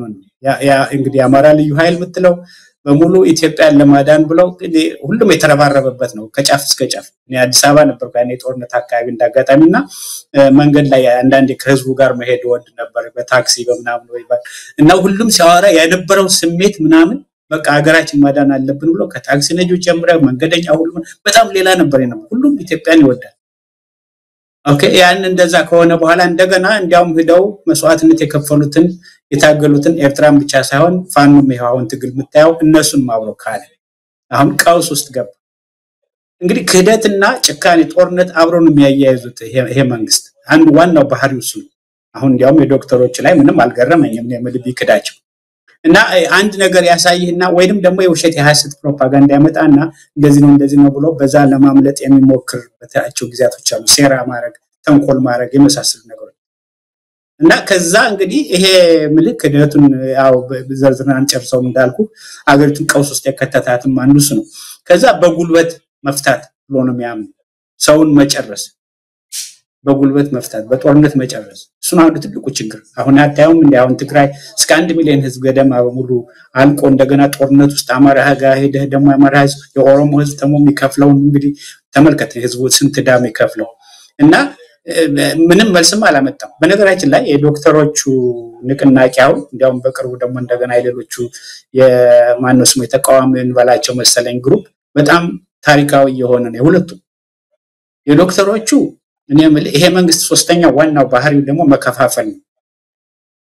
በወያኔ የተፈጠረውን ስርዓት እንዳለ ይሄን የመከፋፈሉን በሃይማኖት በቋንቋ በምን የሚለው ፈረንጆች ድሮኛ ምንማረው ዲቫይድ ኤንድ ሩል ይላሉ በሚል ነበር ከዛ የባሰ ነው በጣም በረቀቀ ዘዴ ኢትዮጵያን እየከፋፈለ እስካሁን አልፈርስ ብላ እየታገለች ነው እንጂ ያለችው ኢትዮጵያ እና ሶስተኛው ዋናው ባህሪው ደግሞ መከፋፈል ነው አሁን እንዳይገናኝ ህዝቡ አንድ ላይ ሆኖ እንዳይነሳ አንዱን ካንዱ ማማታት ወይንም ወለጋ ሄዶ ነፍጠኛ ሊመጣ ነው ሊጨርስ ነው ሞት አመት ባሪያ ያደረገ ብትነሳ ይሻላል ምናም ማለት ወይንም ወሎ ሄዶ ደግሞ እናንተ እኮ የተለያችሁ ናችሁ ምናም ማለት ጎጃምና ጎንደርን ለማጣት ብዙ ነገር ነው መከፋፈል ፓርቲዎቹም ራሳቸው ከውስጣቸው ገብቶ ብዙ የከፋፈላቸው ነው ያለው እና ይሄን ሁሉ አልፈው ነው ተሻግረው ዶክተሮቹ በጣም በሚገርም ሁኔታ ከጫፍ እስከ ጫፍ በትግራይ በለው በኦሮሚያ በለው በአማራ በለው በደቡብ በለው በሁሉም ያሉት ቋንቋም ክልልም ድንበርም ፖለቲካው ምንም ሳይከፋፈላቸው አንድ ላይ ሆኖ ተነስተው በቃን ተበድለናል ኑሮ መረረን ሀገራችንኛ እንደ ባርነት ነው የምንኖረው የዶክተሮችን መፈክር አይተዋል እንግዲህ ለተማርነው እኮ 20 ምናምን አመት እኮ ለባርነት አልነበረም በሚል ነው የተነሱት መምህራኖቹ ብዙ የሞከሩ አክታቸው ነበር ታስታውሳለ በታች አካባቢ በከምባታ በመናም በደው የተነሱ እንዲያውም የገረፉ የደበደቡ ምናምን ነበር ያስገቧቸው አንዳንዶቹ በቃ ማለት 2 ወር 3 ወር ከዛም በላይ ደሞዝ አይከፈላቸው ይተባሉ ጭራሽ እንዲያውም በጣም በሚያዋርድ ሁኔታ መምህራኖቹ ከተማሪዎች ጋር ተሰልፈው እንጀራ ይቀበሉ ነበር የዶክተሮቹ በጣም የሚገርም ነው በጣም በበሰለ ሁኔታ ነው የሄዱት ቀውስ ውስጥ መግባት አልፈለጉም ወይ አልተጋፈጡም የሌለውን አምጡ አላሉም በተቻለ መጠን እንደምክር ነው እንዲያው መንግስት ተመካሪ እነሱ መካሪ ናቸው እንነጋገር አዳምጡን ችግራችን በጋራ እንፍታ ለኢትዮጵያ ህዝብ ነው ለራሳችን አይደለም ለራሳችን ብቻ አይደለም ራበን የራበን እንዴት አድርገን እንስራ ብለው እንነጋገር በሚሉበት ጊዜ እንዴት ሄደ ማሰርና እንትን ማለት ማፈን ትጀምራለህ እና ክህደቱ ምንም አይገርምም አሁንም ቢሆን ይሄ መንግስት እስከመጨረሻው ድረስ አልገባው ያለው ምናልባት እሱም ወድቆ አገሪቱን ይዟት ለመውደቅ የሚታገል ያለው በመካድ እና በመከፋፈል በጦርነት በግፊት ቁጭ ብሎ መነጋገር የሚባል ነገር አሁን የኢትዮጵያን ያገሩን ችግር ቁጭ ብሎ ተዋይቶ በብሔራዊ በነገራችን ላይ ሁለተኛ ያነሳው ለቅድም አሁን የተቃዋሚዎች የተባለው በጣም ኢንተረስቲንግ ነው እነሱም ጥሩ አጀማመር ነው ምንም ይገናኛሉ ማይላቸው ይሄ መንግስት እየሄደ የሚከፋፍላቸው አሁን በተለይ ላንታል ነገር በደንብ ታውቀዋለህ ወይም የዲጂታል ሚዲያ ብሎ አንድ ነገር ሲመጣ ሁሉም በቃ ባንድ ይረባረባል በቃ ውሸትና ፕሮፓጋንዳ ለመንዛት ለመከፋፈል እና ያንን ሁሉ ተሻግረው ነው እንግዲህ አሁን የስብሰባ የሚያደርጉት ያው ከዶክተሮች ትንሽ ወጣል መሰል እንጂ ምልልህ ነው አሁን የኢትዮጵያ እየነቃ ነው ይሄ መንግስት ጨካኝ እንደሆነ ምንም ሰባዊ ርህራሄ እንደሌለው በመከፋፈል እንደሚያምን ከጦርነት ሌላ ሰላም የሚባል ነገር ምንም ሊገባው እንደማይችል ያገዛዝ እና እስካሁንም ድረስ ያፋጀን ያጨረሰን እሱ እንደሆነ በሚል የልቃተ ህሊናው አሁን እየዳበረ መጥቷል ለዚህ ደግሞ ዶክተሮች ሊመሰገኑ ይገባቸዋል የራሳቸውን አሁን እንግዲህ ተመከት ቢያንስ አንድ ወርም እኮ ያለ ስራችን የሆነችዋን ገንዘብም እኮ አለማግኘቱ ራሱ አንዳንዶቹ ልጆቻቸው ስንት ምንጫጩባቸው ይኖራሉ አሁን ራበኝ ምባላው አጣሁ ይሄችንም እንኳን በመውጣታቸው እኔም ቤት ክራይ ካልከፈሉ እንዴት አድርገው ይኖሩ እንደም ያን ሁሉ ቋጥሮ ነው አሁን አንጀታቸውን ቋጥረው ይሄው ባካችሁ ስሙን አዳምጡ ይሄ እንግዲህ በሙሉ ባገሪቱ ስለዚህ እንደዚህ በሚል ነው የኛም ይሄ ንቅናቄ ያልኩ ሀገርና አድን የሚለው እንዴ ይሄማ ከሆነ የሀገር ጉዳይ እኮ ነው ያቅማችን ማገዝ አለበት እና ይሄም ሲሆን ደግሞ ምልህ በጉልበት አይደለም በማፍረስ አይደለም በሰላም በንግግር በውይይት ይፈታል ለምንም የቀላል ጥያቄ እኮ ነው ምናልባት አጥዋቢ ወደዛ ለሄር ነው እንግዲህ እነሱም በይፋ ጠይቀዋል እስካሁን ብቻቸውን ታገሉ ብቻቸውን ሞከሩ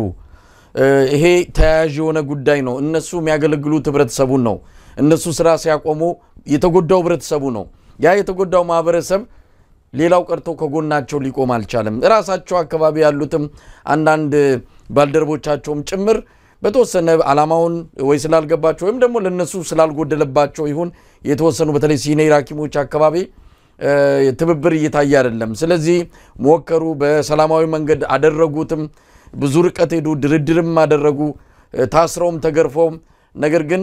ለውጥ የለም እንደውም በእብሪትና በትቢት ነው አገዛዙ የቀጠለው አሁን ጥሪ አድርገዋል እርዱም ብለዋል አግዙን በመሃላችን አንዳንድ ምናልባት ከገንዘብም ጋር የተያዘ ትንሽ ደከም ያሉ ትንፋሽ ያጠራቸዋሉ እነሱን እንኳን አግዙልን ከጎናችንም ቁሙ የሚል ጥሪ አድርገዋል እንዴት ነው እነዚህ የሕክምና ባለሙያዎች የጤና ባለሙያዎች ሊታገዙ የሚችሉት እናንተ ከዚህ አንፃር በዚህ በጽሁፋችሁም ላይም ዘርዘር ያለ ነገር ይሄንን ንቅናቄ ይሄንን የጤና ባለሙያዎችን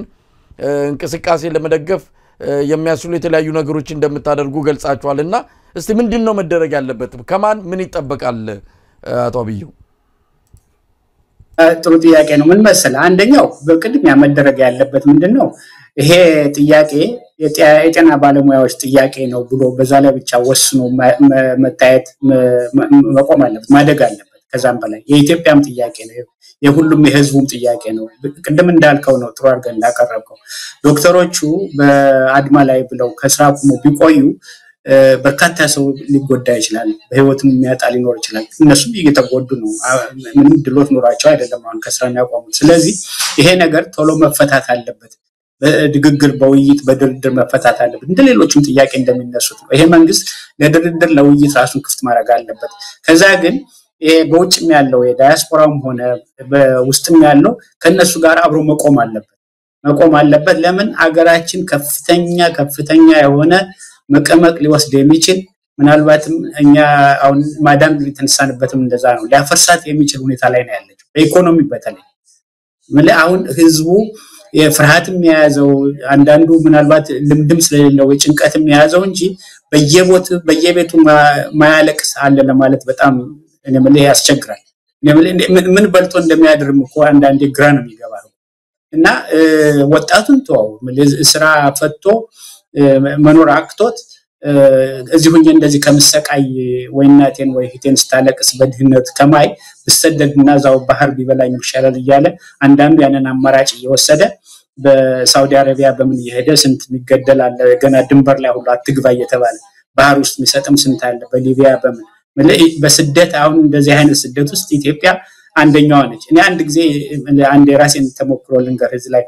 ለምሳሌ ታንዛኒያ ሄዳለሁ በርካታ ጊዜና በስራም ጉዳይ ከዓለም ባንክ ጋር አንድ ፕሮጀክት እንትን ማግዘው ስላለ እና አንደዛ ያሉ ፕሮፌሽናሎች አንድ የሆነ ሴሚናር አድርጌ ስወጣ ሚስተር አብዩ ለናናግር እስኪ አንዴ ምናምን አሉና ኦኬ ብዬ ስንወያይ ነው ሻይ ላይ ቁርስና ያደረግን ያለ ለምንድነው የኢትዮጵያ ወጣቶች በሙሉ የሚሰደዱት የኛ ቋው ሀገራችን ነው ትዛው መሄድ አይወዱም ብዙ ወጣቶች እና ኢትዮጵያ እኮ ትልቅ ሀገር ነበረች እና ኢኮኖሚያም ሊያድግ የሚችል በታሪክም በቅርስም በብዙ ነገር እኛኮ ከናንተ ነበር መማር የምንፈልገውና ምን ሆነ ነው ኢትዮጵያ ይሄንን መወጣት ያቃቃታት ይሄን ችግር ለምንድነው ወጣቱ እንደዚህ ሀገሩን እየተሰደደ የሚሄደው እንግዲህ ታንዛኒያ ውስጥ ነው እንግዲህ እንደዚህ ብሎ የሚጠይቁ እንደዚህ ብሎ ሲጠይቁኝ ገርማል እንባይ መጣና አንዳንዴ የምናገረው ይጠፋብኛል አንድ ጊዜም ትምህርት ቤት ይያለሁኝ አስታውሳለሁ በ85 አንተ ገና ወጣት ልጅ ልትሆን ትችላለህ ረሃብ ጊዜ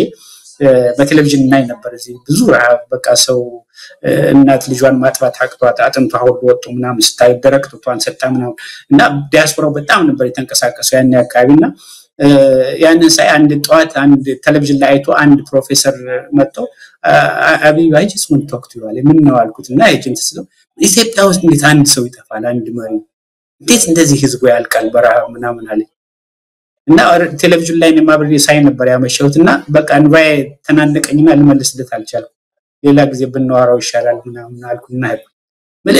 እንደዚህ አይነት ሁኔታ ላይ ባለች ሀገር 40 እና 50 ዓመት ውስጥ በስቃይ ላይ ያለፈች ሀገር ይሄ መንግስት እንደፈለገው ሲጫወትበት ያን ህዝብ እስከ 130 ሚሊዮን ደርሳል ባለስ አንድ ዋናው በመከፋፈል ነው ቅድም እንዳልኩ ከጦርነቱም በላይ አንድ ቢሆን ይሄ ህዝብ ይሄ መንግስት እንደዚህ ጫወትበት አይችልም ነበር እንዴ በእኛ ጊዜ እኮ አንድ ዩኒቨርሲቲ ብቻ ነበር የነበረው ሌላ ጊዜ በደንብ ልናወራው እንችላለንና ተደምረን እንኳን እንጂ 5000 ገደማ ምናምን ቢሆን ነው ያኔ ግን በዘር በሃይማኖት በምን በቋንቋ የሚባል ልዩነት አልነበረም ሁላችንም ያገር ፍቅር ነበር የሚይዘን ግን ያንን መንግስት በጣም ነበር ያንቀጠቀጠው የተማሪዎች እንቅስቃሴ ታሪኩን እንደምታውቀው ነው ብዙውን ይሄ መሬት ላራሹ ምትለው ሌላ ምትለው በሙሉ ከተማሪዎች የመነጨ ነው ግን ያን ያደረገው ምንድነው አንድ ነበር ተማሪዎች አንድ ዩኒቨርሲቲ ሲነሳ እንዲያውም ከዩኒቨርሲቲ በበለጠ የሁለተኛ ደረጃ ተማሪዎች ነበር ነው እንዲያውም የሚነሱት የነበረ አስታውሳለሁ አንድ ጥያቄዎች ተነስቶ ተመልሰን ንግባ ምናምን ተብሎ የዩኒቨርሲቲ ተማሪዎች መግባት ሲጀምሩ የሁለተኛ ደረጃ ተማሪዎች በሙሉ እየመጡ እንዴት እንትገባላችሁ የጥያቄ ይያለ ይሁሉ ድህነት ይያለ ይሄ መንግስት እንደዚህ ያደረገ ብለው እንደገና እየቀሰቀሱ ዩኒቨርሲቲዎችን ተማሪዎች እንድነቃ የሚቀሰቅሱ የሁለተኛ ደረጃ ተማሪዎች ነበሩ እና አሁን በጣም በሚገርም ሁኔታ ባለፉት አመታት ስታይ የወጣቱ አሁን የምል እንዴት ለማንቃት እንዳልቻለ ግራ ይገባል ዩኒቨርሲቲ ውስጥ እንዲያውም አሁን ትንሽ ተሻለ እንጂ በዘርና በእንትን ይፋጅ ጣሉ ነበር እርስ ይሄን ሁሉም ያደረገው ይሄ መንግስት ነው ስለዚህ ይሄ ችግር የዶክተሮች ብቻ ችግር አይደለም የሁሉም ችግር ነው ቤቱን ዘግቶ ልጆቹ ራበን ይያሉ አንጀቱን አጥፎ ከሚያለቅስ በዚህም ብትለው ሞት እኮ ነው በዛም ብትለው ስቃይ ነው ግን አንድ ስትሆን እንዲያውም ይቀላል አንድ ሆነ ብትታገል እኮ ይሄ መንግስት እንደዚህ አያስቸግርም ነበር አሁን ራሱ ምንድነው ያደረጉት በቅርቡ አይታል ዶክተሮች ከመምህራኖች ጋር እንዳይገናኙ ዶክተሮችን እየሄዱ ሌሊት እያፈኑ እያሰሩ ባንድ በኩል ግን በየዩኒቨርሲቲውና በየንቱን እየሄዱ አስተማሪዎችን እየሰበሰቡ ያናገሩ ነበር እናንተ እነሱን እንዳትሉ እንዳትደግፉ የናንተ ችግርኛ ነው እንደምንም ብለን ልናሟላችሁ እንችላለን እና አንደኛ በማባበል መልክ ይመጣል አይ እንደዛ ምን እናደርጋለን ምትሉ ደግሞ ነው እናስራችኋለን ወይ እናቀርባችሁ እንችላለን ወይ እናባራችኋል ወይ ምናምን ይላል ግን ይሄን ሁሉ ተቋቁሞ ነው እስካሁን ድረስ እነዚህ ሐኪሞች የጤና ባለሙያዎች ምስጋና ይገባቸዋል ብለው ይሄን ፍርሃት አልፈው ተሻግረው ነው እስካሁን ድረስ እየታገሉ ያለው እነሱ ያልተደገፉ እንግዲህ ማን እንደሚደገፍ አላውቅም ለመጀመሪያ ጊዜ ይሄን ፍርሃቱን በሙሉ እየገለጡ ነው ያሉት እነዚህ የባለሙያ ሐኪም ባለሙያዎች ስለዚህ ይሄ ደግሞ ምንድነው አገር ለማፍረስ አይደለም ለፖለቲካ መንግስት ለፈለገው ፕሮፓጋንዳ እንዲዘራበት አይደለም ጥያቄያቸውን መመለስ አለበት የመንግስት ቁጭ ብሎ መነጋገር አለበት በቅልቦና የታሰሩትን የታፈኑትን መፍታት አለበት ሰባዊ መብታቸውን ኢኮኖሚ መብታቸውን ለማስከበር ብሎ ስለተነሱ ማሰርና ማባረር ምናም የለበትም አለዛ ምንድነው የሚሆነው መስለው እንደማሳይ እነዚህ የባሰበት ሊሄድ ይችላል አሁንም ትንሽ ፍራቱ እየለቀቀው ሲሄድ ሌላው መነሳቱ ሊነሳ ይችላል ያ ደግሞ የበለጠ እንዲያውም ቀውስ ሊያመጣ ይችላል በአገሪቱ ውስጥ ይሄ መንግስትም ወይ እድሜው ሊያጥርና አገሪቱን ደግሞ ጠለላ ቀውስ ውስጥ ከቷት ሊሄድ ይችላል ያ ከመሆኑ በፊት ለራሳቸው ሲሉ ለሐኪሞች ብቻ ብለው አይደለም ለራሳቸው ሲሉ አሁን ትናንትና ነው መሰለኝ ካንተ ኒውስ ላይ ነው እንዲያው የሚያየው የኳስ ጨዋታው የወላይታና የሲዳማ እንትን ላይ ተመከተ ሆዴ ባሰው ወጣት ነው ያለው ሰበብ ነው የሚፈልገው እና ትንሽ የሚያቀሳቅሰው እናንተ የሚለው ካለ ገንፍሎ ይወጣ ሄደው ከማነው ስሙ ይሄ ምትላቸው ሪፐብሊካን ጋር ነው ምናምን ቢለው ተደናቅጠው ምናምን ላኩና ሁለት ናቸው እንደዚህ ወጣቶችን ገደሉ ተመልከተ ግን መፍራት አያስፈልግም መነሳት አለበት መደራጀት አለበት ይሄ መንግስት እንደምንም ተንበርክኮ ጥያቄዎችን መመለስ አለበት ይሄ ደግሞ የሀገር ጉዳይ ነው የሐኪሞች ጉዳይ አይደለም የመምህራን ጉዳይ አይደለም የመንግስት ሰራተኞች ጉዳይ አይደለም የሁሉም ጥያቄ ነው ይሄ ጦርነት መቆም አለበት ጦርነቱ ነው ትልቅ ችግር ያመጣው አንዱ የኑሮን ውድነት ያመጣው እሱ ነው የብርን መርከስ ያመጣው እሱ ነው መፈናቀል ከ5 ሚሊዮን በላይ በሙሉ እንዲፈናቀሉ ያደረገው አንዱ ጦርነቱ ነው ህክምና ክሊኒኮችን ሁሉ እንዲወድሙ ያደረገው ጦርነቱ ነው ከ15 እስከ 20 ሚሊዮን እንኳን አሁን በድጋፍ ነው የሚኖረው በምግብ ድጋፍ በውጭ ያ ቢቋረጥ እንግዲህ ተመልከቱ አሁን ባለፈው USAID ሊያቆም ነው ምናምን ተብሎ እንዴት አይነት ፍርሃት ነበር የነበረው ይሄ መንግስት አይስ እንዴ ያልኩናው ምን ችግር የለም ምናምን ይላል ግን እስከ 20 ሚሊዮን ህዝብ አሁን በምግብ እየተደገፈ የሚኖርባት ሀገር ቆነ ስለዚህ ይሄ ጦርነት መቆም አለበት አንድ ጦርነቱ ቆሞ ይሄ ሁሉ በቅንጦትና በግፍ በጦርነት ላይ የራሱን ህዝብ በመፍጀት የሚያጠፋውን ገንዘብ የነዚህን የህክምናዎችን ችግሮች የመምህራንን ችግሮች አስፈላጊ ነው የመንግስት ሰራተኞችን ቀስ አንድ ባንድም ሊያደርገው ይችላል የተወያየ የተደራደረ መፍትሄ ካላመጣ አገሪቱን ቀውስ ነው የሚከታት እነሱም አብረው ወደቃቸው አይቀርም እንደው አቶ አብዩ በዚህ በእናንተ በኢትዮጵያ ሀገር አድን ንቅናቄ በኩል እንግዲህ በቀጣይ ምን መደረግ አለበት ከማን ምን ይጠበቃል በሚለው ላይ ከጤና ባለሙያዎች ጋር መቆም ያለውን ጥቅም ጠንካራ የጤና ስርዓት መዘርጋትንም የጤና ስርዓቱ መውረድ በተለይ ህፃናት እናቶችና ሌሎች ተጎጆች አደጋ ውስጥ የሚጥል በመሆኑ ነው የሥራ ማቆም አድማ ብዙ ጉዳዮችን አጋልጧል ነው ደካማ አስተዳደር ሙሰኝነት ያለ መሆኑንም የታየበት ነው እነዚህ ጥያቄዎች በመቃወም ወይም ማድበስበስ በራስ መፍረድ ነው የሚልም ነገር አንስታቸዋል ብዙ አካላት መሳተፍ አለባቸው የዲያስፖራ ተሟጋቾች የዲጂታል ሚዲያ ገዛ ማመቻቸት መደረግ አለበት ዘመቻዎች መደረግ አለባቸው ዓለም አቀፍ ድጋፍና ትብብር መገኘት አለበት የሃይማኖትና የሲቪክ ድርጅቶች ተሳትፎ እነዚህንም በመስራት የሚገባቸው አካባቢዎች እንደሆኑ ጠቅሳቸዋል ሐሰተኛ ወሬዎችን መከላከል መዋጋትም አንዱ የዘመቻው አካል እንደሚሆንና ከነዚህ የጤና ባለሙያዎች እንቅስቃሴ ጋር አብሮ መቆም የሚገባ መሆኑን በጽሁፋችሁ አስፈራችኋል እስቲ ቀደም ሲል ያነሳውትን ነው ከዲያስፖራ ምን ይጠበቃል ዲያስፖራ በዲፕሎማሲ ብቻ አይደለም በገንዘብም ማገዝ አለበት ሐኪሞቹ ይሄንን ነገር ሲያደርጉ ስራቸውን አቁመው ነው ገንዘብ እየተከፈላቸው አይደለም አሁን እንደሰማነው ከሆነ ጎንደር ዩኒቨርሲቲ ሆስፒታል ከመንግስት ጋር ወይም ደግሞ ካገዛዙ ጋር ላበሩት የተወሰኑ ሐኪሞች እስከ 100,000 ብር ነው አካውንታቸው ውስጥ ያስገባው ጉቦ ነው በቃ ከኛ ጋር ስላላችሁ ሽልማት ብሎ ሰጥቷቸዋል የስንቱ ሐኪም ደሞዝ እንደሆነ በቀላሉ መረዳት እንችላለን ስለዚህ በዚህ ወቅት ላይ አገዛዙ እንዲህ አይነት ጥቂቶችን ይዞ ጥቂት ሆዳደሮችን ይዞ ለመቀጠል ፈልጓል ህክምናውን በዚህ መታደግ አይቻልም የህብረተሰቡን ጤና ደህንነት ዋስትና በዚህ አይነት ውሳኔ እንደው ማስጠበቅ አይቻልምና ኢትዮጵያውያን በመላው ዓለም የሚገኙ ከነዚህ ሐኪሞች ከነዚህ ጤና ባለሙያዎች ጎን መቆም አለባቸው በሞራልም በገንዘብም በዲፕሎማሲም በብዙ መንገዶችና እስቲ እንደማጠቃለያም ማን ምን ማድረግ አለበት የሚለውን በዝርዝር መመልከት ከተቻለ በጣም ጥሩ አድርገን ያቀረብከው ምናልባት ከንም በተሻለ ልክ ነው ጽሁፋችን ላይ በሙሉ ያሰፈርነው እሱን ነው አንድ ነገር ማሰብ ያለብን ምንድነው ራበን እና ካቅማችን በላይ ሆነ አልቻልነው የራበን መስራት አልቻልንም በባርነት መስራት አልቻልንም ብለው ሲሉ ይሄ ለሁሉም ኢትዮጵያዊ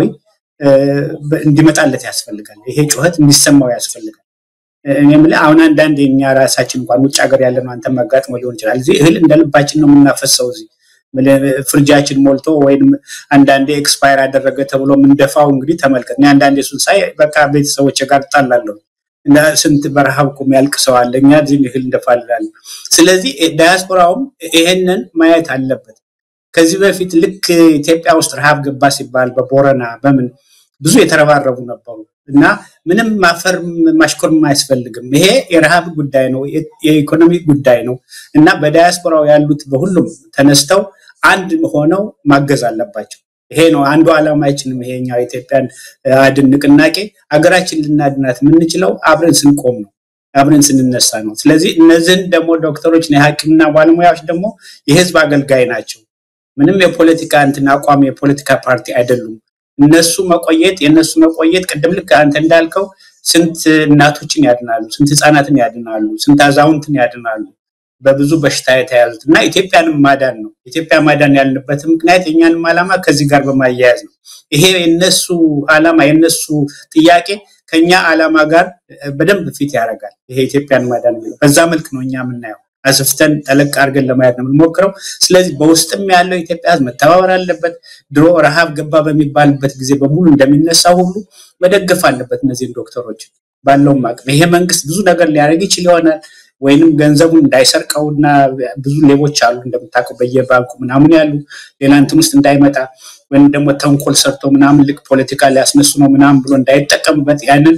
ጥሩ ዘዴዎች መጠቀም ያስፈልጋል ግን እነዚህን ዶክተሮችን ማገዝ ያስፈልጋል ረሃብን ያሉት ሌላ ምንም አላሉ ነው በባርነት የኖር ለመስራት አልቻልንም እኔ ትዝለኛል አሁን አንዳንዶች ታሪካቸውን ያቀርባሉ አሁን አንዲት ነርስ ባለፈው እንደዚህ ያነበብኩ ነበርና ልጆችን ልክ ሰወጣ ያለቀሱብኝ ከዛ በኋላ ማረገው እየጠፋኝ ወደ እየተቦጨቦጨ ድምጽና ጥፍቼ እንባይን ያወረድኩ ነበር መሄደው ወደ ስራ ብላ የተናገረች ነርስ ነበር ሌሎችም ዶክተሮች ምናገሩ አሉ ነምል አንድ ካልሲ እንኳን መቀየር አልቻልንም እንግዲህ ዶክተር ሆነ ተመልከት እንግዲህ ጫማ ተው ልብስ መቀየር አልቻልንም እና እንትን አንድ ዶክተር አሁን ሲናገር ነበርና ገንዘቡን አጠን ለምሳ ምን በላበት አጠን እየተበዳደር ነበር አንድ ካንዱ ባካችሁ እንበዳደር እየተባልን እየተጋገዝን ምን ነው ዶክተር ሆነ እንየብል ፍራንክ እየተበደርክ የምሳ መብያ ብለ ስትል እንግዲህ ምን ይባላል እስኪ እነዚህ ሰዎች እንግዲህ ቀደም እንዳልኩ ነው 15 ሰዓት ቆመው ስንቶችን የሚያድኑ ናቸው ባለፈው ማነው ስሙ ጳውሎስ ሆስፒታል መሰለኝ ነው እንትን ጥቁር አንበሳ ብዙ ህዝብ አንድ ተነስቶ ነበር መጥቶ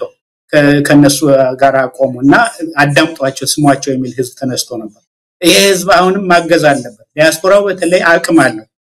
በገንዘብ እርዳታ ወል ሊያግዝ ይችላል ጥያቄያቸውን በማስተጋባት ሊያግዝ ይችላል በዲፕሎማሲው ደረጃ በደንብ ሊሰራ ይችላል ነው በሰብአዊ መብቶች ድርጅቶች አሉ እንደምታውቀው በርካታ ይሆኑ